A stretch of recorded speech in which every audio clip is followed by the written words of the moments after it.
Hi guys, my name is Shane Cuthbert and I would like to welcome you back to lesson 16 of the Change Your Life course. Okay, so we're really getting into it. We're really hitting halfway now. We're really hitting that halfway point. So a lot of these things are probably already starting to make sense to you, okay? But just remember that the course is 67 days long because that's how long it takes to build a habit. So look, don't expect to be, finding all of this stuff, having you changed or fixed already. We've still got a long way to go on the journey, okay? So it's not over yet. Thanks for sticking with me. Thanks for keeping committed. Thanks for having some persistence. In this lesson, what we're going to talk about, we're going to talk more about pressure and what pressure does. But we're going to look at something that I've created for you guys called the confidence scale. And we're going to take a little bit of a look at what happens, okay, when we are under pressure, depending on where we are at on the confidence scale, okay? So, yeah, I'm excited to talk about that with you now. It's a really cool thing. So, yeah, thanks, guys. So what's happening on the inside of us when that's happening is our inner parent is taking out the rule book and it's increasing the amount of must, okay? You must do this, you must succeed, you must win, you must do this. Suddenly, there is not only a rule that says you must succeed, but there's also a rule that says you must not fail. You must avoid failure in order to avoid not feeling good enough, because if you fail, it's saying to your inner child that you are not allowed to feel good enough. Here is a really simple way of looking at this, okay? So we're going to look at a bit of a scale. So on one side, we've got the can'ts, and on the other side, we've got the cans. Now, this is our confidence scale. So on the right-hand side of the scale are the list of things that you feel that you can do, okay? These are the things that, again, you are confident in doing. These are the things that are on your inner child's list of cans. Now, the further you go to the other side of the scale, okay, so to the can'ts, these are the things that are on your list of can'ts, okay? These are the things that you have no confidence in doing, okay? These are the things that your inner child believes you can't do. Now, this is what's interesting. The exact moment that your inner parent increases the musts, what happens is it creates pressure. Obviously, the more you must do something, the more pressure you feel. Okay, you must do this, you must achieve that, you must win, you must get the candle on the wall. The pressure is going up.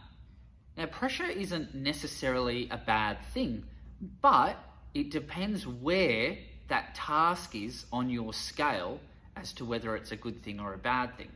So here's what's happening is the moment that it becomes competitive, that increases the pressure. The people in the first study, they looked at the box, the functional fixedness got in the way because the tacks were still in the box. And when their mind saw that, their initial reaction was, oh, I don't know if I can do this. This is harder than it looks. Okay, so their confidence was low. Okay, so the people in that first group, their confidence was low. So then, as a result, when the pressure is increased, it acts as though it's like a ball and chain, okay? And it just holds them back. They're unable to complete the task because they're under so much pressure, and they already have that preconception that that task is too difficult for them.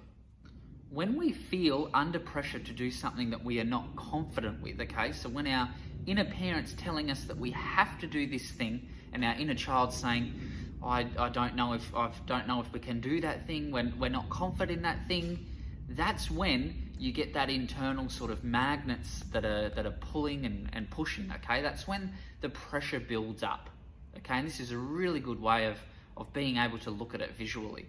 And those magnets make it more difficult for us to keep going with it, okay? And that's why we give up. We give up when we get that pressure, we have the lack of confidence, we say, okay, obviously we're not confident, we can't do this thing, we're under pressure, you know, the pressure's just building up, it's building up, and then eventually you explode and you say, I'm not doing this, I'm over it, I'm done, I'm out of here, see you later.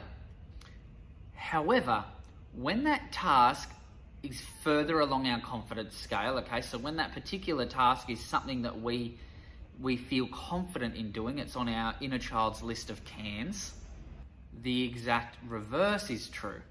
So the example of this is in the second study, when people were able to go into the experiment seeing that the box was separate to, you know, the tacks, and that functional fixedness wasn't in the way, people had a different perception. They went in there and they sort of thought, oh, okay, well, I could use the box. You know, straight away, they were already thinking, I have this extra additional object that I can use to make this happen. Oh, yeah, look, I could probably make something happen here. And I'm talking about in the first 30 seconds, okay? You see all these objects out on the table. It looks like more objects because the box is separate to the tacks, and you just think, oh, yeah, okay, this is doable, okay? So in that case, it looks like it's going to be something that your inner child says, okay, this is definitely on the list of cans, okay? This is doable.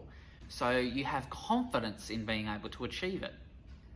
Now, in this situation, when the pressure again is increased by, you know, the added fact that there's competition and there's incentive, it didn't have the same effect as it had before, okay? This actually, that pressure sort of, you know, helped these people succeed, okay? That pressure just increases the speed at which they are able to achieve that goal and that outcome. So pressure can be a good thing. It just depends on where you're at on that scale, you know, with your list of musts and cans and can'ts, obviously. So if you're feeling confident towards something, pressure is actually a good thing, because pressure is going to drive you and motivate you to succeed. If you don't feel confident in that thing, the pressure, the internal magnets that are inside you are just going to tear you apart, honestly. We tend to build on our strengths but avoid our weaknesses. Okay, so when people are studying, they're trying to achieve something, you know, this is when you start sort of procrastinating about things. That's when your confidence is down, okay? You're sort of making up excuses, and you're trying to avoid having to approach that thing that you feel not confident in doing, okay? So that's one of your weaknesses.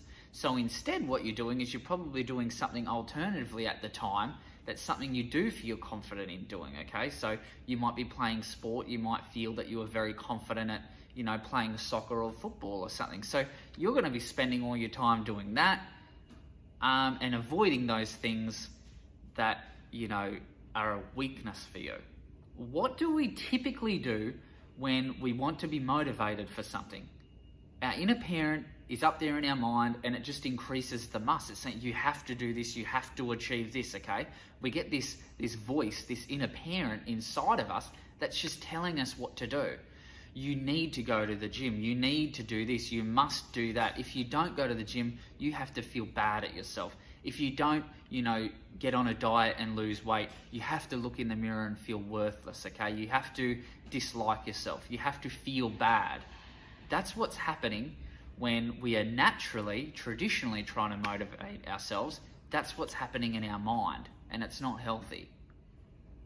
As we see when we look at the confidence scale, pressure works to a certain degree, but it just depends on where that task is for you, that specific task is for you on that scale. If that's something you're confident in doing, then the pressure's great, okay? You're going to achieve those goals, you're going to achieve those results, you're going to do them quicker than, you know, you even thought you could.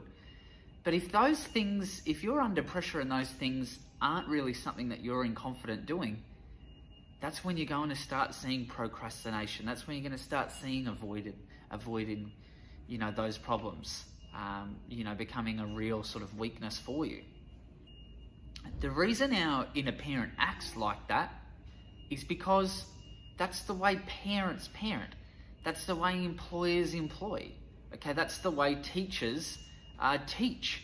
What they do is they're constantly conditioning you with incentives and rewards so that your inner parent just goes along feeling, because your inner parent is so, you know, attached and in tune with the outside world, okay, that's where it gets all of its sort of, its list of musts from. It's from the world around us.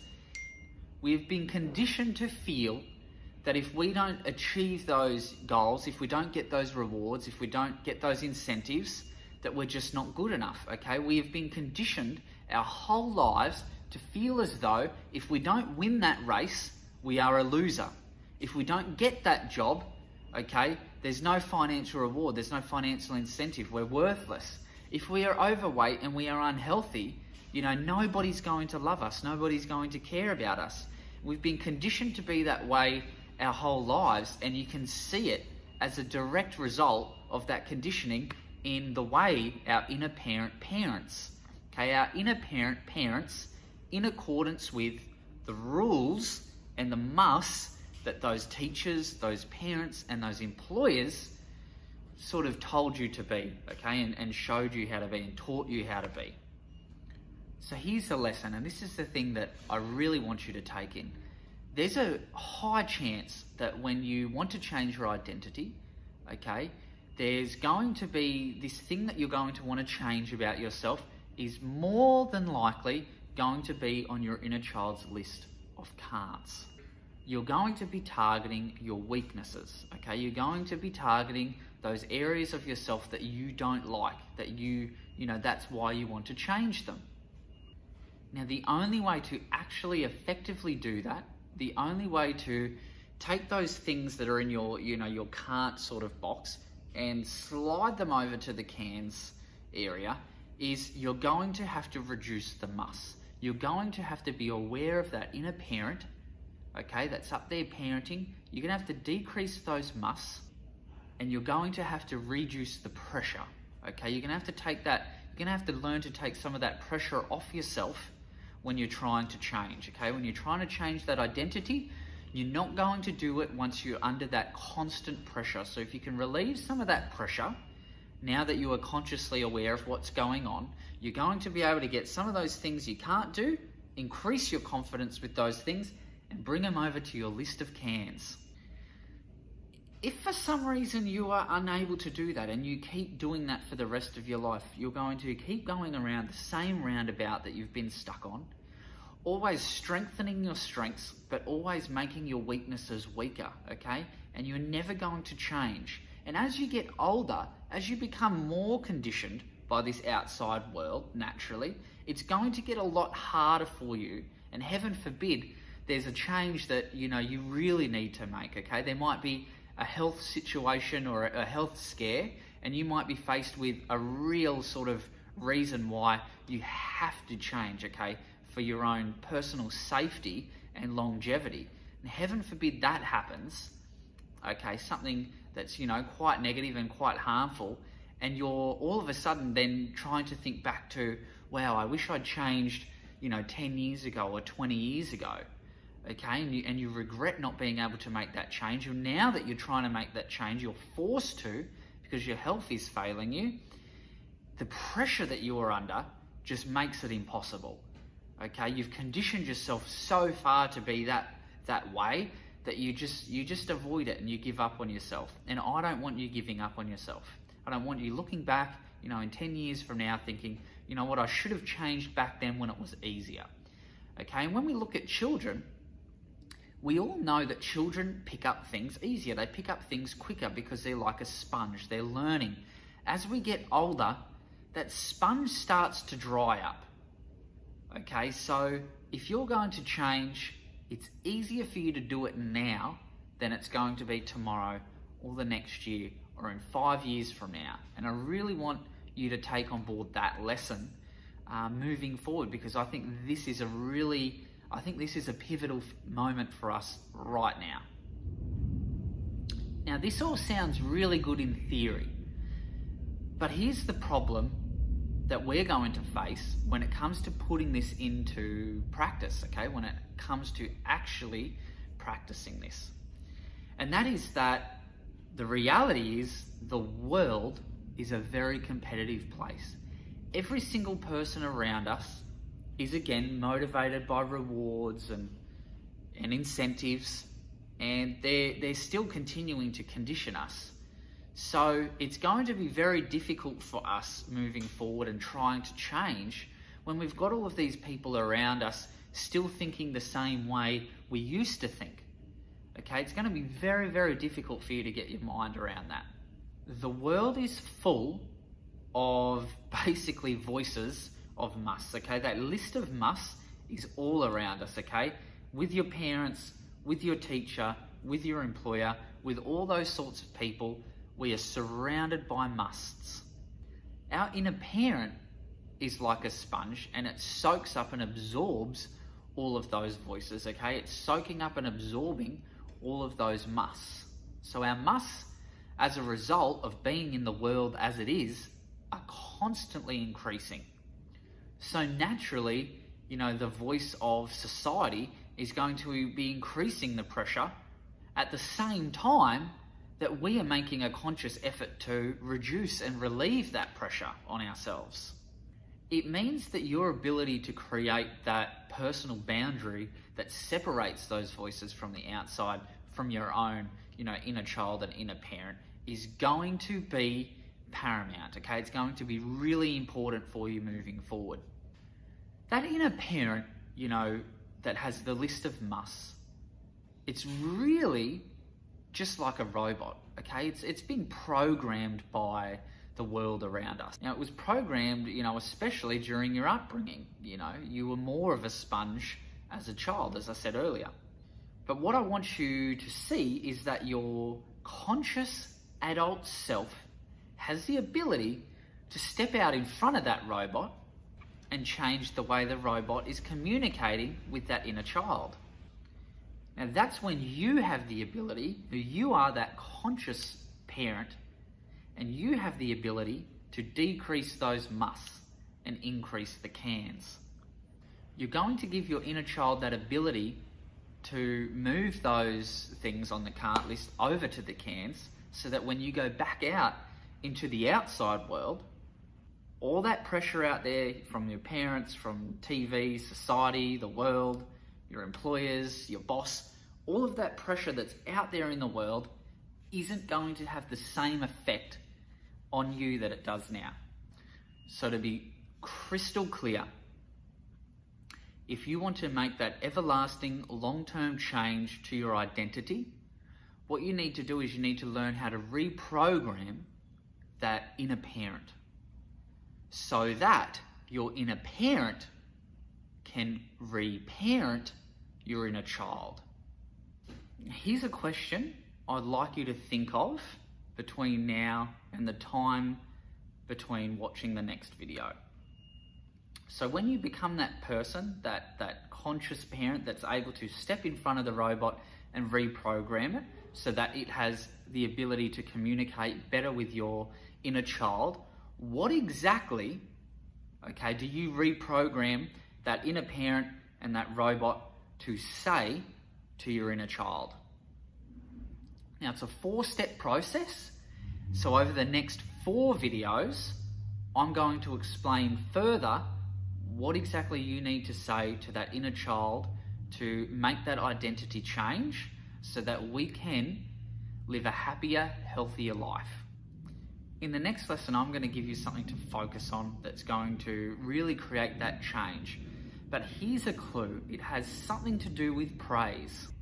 Because the way that praise is usually used, although with good intentions, is actually used in a way that more often than not keeps people feeling stuck and going around the same roundabout. We need to take the pressure off by decreasing the musts and creating a permissive headspace. The competitive world outside is loaded with pressure, however, which programs your inner parent. This makes it more important to know how to utilize that personal boundary that separates the pressure. If you can do this long enough to create a permissive headspace on the inside, you can reprogram your inner parent to reparent your inner child to build your confidence and grow your identity. Then, once you feel confident, the pressure of the competitive world will only motivate you and make you stronger. How you do this, however, will depend on exactly what you focus on. In the next lesson, I'll show you exactly what that is.